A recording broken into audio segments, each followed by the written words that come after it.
This is the history of life on Earth that we know of. Part 1. The Cambrian period, when most of the major animal groups appear for the first time in the fossil record. It was possibly due to a natural global warming period, which pumped more oxygen into the ocean, allowing life to explode. It was like nature's trial run, with animals like Anomalocaris, Hallucigenia, and Opobinia. There were also animals like trilobites, which would end up sticking around for a long time. It's also the first time there were jawless fish with a backbone, which would end up evolving into every other animal with a backbone, like us. As far as we know, all life was in the ocean. Land was completely barren, except for maybe fungus. The Cambrian came to an end with a natural global cooling, killing off a lot of the warm water species. What came after that? The Ordovician period, following the Cambrian extinction 488 million years ago. Luckily, the extinction wasn't catastrophic, and many groups were able to survive and diversify, like the conodonts, an eel-like jawless fish, and Sacabambaspis, another jawless fish that had armored plates on their heads, and graptolites, colonial animals that were often plankton. This is also the first time the reef communities developed, with many clams, snails, corals, and cephalopods appearing for the first time, including this, Orthoceras, a group of cephalopods that could get to 18 feet long. It's also most likely when plants and invertebrates came to land for the first time. There were also sea scorpions, some of the apex predators of the time. The end of this period got smacked with a mass extinction, slapped with global cooling, and then slapped with global warming, and then not done, slapped again with reduced oxygen in the ocean, killing off 85% of life on Earth. So what happens next? The Silurian period, starting 443 million years ago. Life in the oceans was doing pretty well, but the fish were going bananas, and there were new fishes called the Acanthodians, a group that would later evolve into sharks. The Silurian is also the time jaws evolved. There's also a new apex predator in the mix, Pterygotus, the sea scorpion that could get to 6 feet long. There's also this, Solacina Cthulhu, an animal with 45 tentacle-like feet. Trilobites were still around, horseshoe crabs came into the mix, and land started to look more like land. Plants were developing stems, like Cooksonia, but the largest organism on land was something else.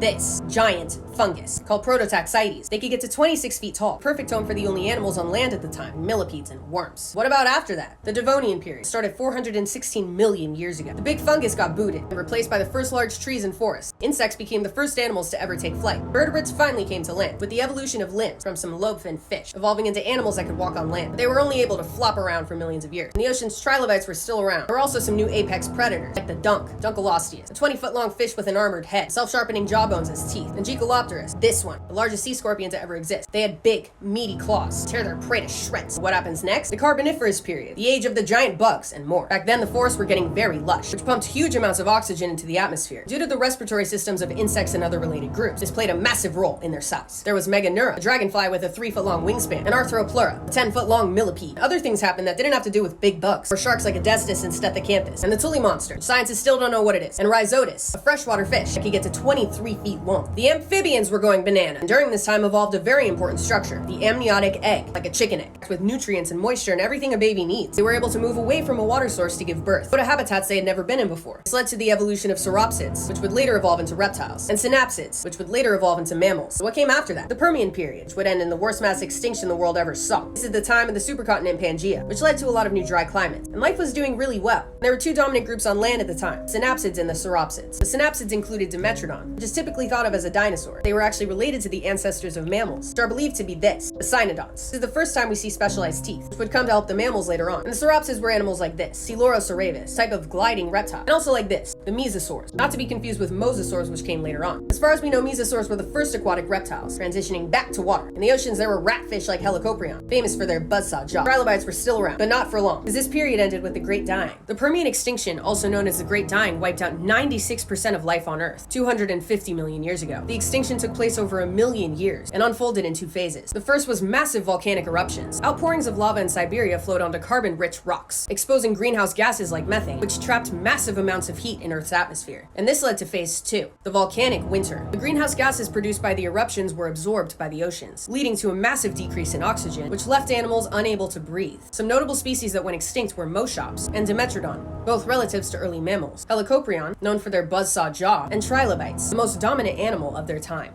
This is the history of life on Earth that we know of. The Triassic period, starting 252 million years ago. Life was recovering from the greatest mass extinction of all time, so things were getting weird. There were animals like Adipodentidus, with that flat mouth, and Longus squama, who actually belonged to the dominant group at the time, the Archosaurs, which I'm sure you could guess evolved into dinosaurs. They also evolved into crocodilians, and pterosaurs, the first flying vertebrates, and ichthyosaurs, the reptilian dolphins of the time, and turtles. But with them, things are confusing, because there were also animals like these, that looked like turtles and had shells like turtles, but weren't actually turtles. Synapsids were still around, frogs and salamanders came into the mix. The cynodonts were were evolving into mammals that still laid eggs but had fur. All this paved the way for the most iconic period of all time, the Jurassic period, starting 200 million years ago. When you hear the word Jurassic, you might think of T-Rex and Triceratops, but no, they weren't alive yet. There were dinosaurs that played similar roles, like Allosaurus, a predatory hunter that often tussled with Stegosaurus, an armored herbivore that would whip their tails at their enemies. But the Jurassic was really all about the sauropods, the long necks. They were arguably the dominant group at the time. What about the animals other than the dinosaurs? In the oceans, there were reptiles like ichthyosaurs and plesiosaurs. And this leads Sichthies, the largest ray-finned fish ever found. And ammonites, cephalopods that could get to 12 feet long. On land, birds were starting to evolve from dinosaurs. The only mammals at the time were really small, hiding in the trees and underground, where they would stay until the end of the next period. The Cretaceous period had the most iconic dinosaurs of all time. Don't expect me to name all of them, but there was Triceratops and Spinosaurus, the largest carnivorous dinosaur, and the Tyrannosaurus that took over the whole globe, including the Arctic. Life outside of the dinosaurs was doing well too. Mosasaurus took over the oceans, and Pterosaurus took over the skies, the largest having a 40-foot wingspan. Grass and flowers appeared, and bees evolved around the same time, from wasps. Snakes evolved during this time. There were crocodilian relatives that could get to 30 feet long. There were also marine turtles that could get to 13 feet long. The mammals were still pretty small, held down by the shackles of the dinosaurs. But some were eating small and baby dinosaurs. But what they didn't know, that the asteroid would wipe out their oppressors, and it would soon be their time to shine. And I'll tell you about that next. 66 million years ago, the non-avian dinosaurs went extinct after a 7-mile-wide asteroid hurtled into the Gulf of Mexico. The impact had the pressure of 1 million hydrogen bombs, leaving a crater 110 miles across. This created very big tsunamis. The dirt displaced by the explosion went up into the sky, creating massive clouds of flaming debris that broiled the planet's surface. There were also volcanic eruptions on the other side of the world. That didn't help. The cloud itself stuck around for years, leading to a winter of dust. With sunlight unable to penetrate it, every ecosystem collapsed, leading to the extinction of 75% of all species on Earth. So where's the evidence? The crater was found in Mexico. It's buried in soft sediment, but its shape is still held by granite. It was also found by mapping the strength of the gravity field over the area. The contents of the debris from the impact were Earth particles and asteroid particles, and that included iridium, an extraterrestrial element very common in asteroids. Scientists have found a very thin layer of iridium all around the world, always in the rock layer corresponding with the date of the extinction. And that iridium layer is always followed by a fire deposit, because the land was burnt to a crisp. So yeah, it was most likely an asteroid.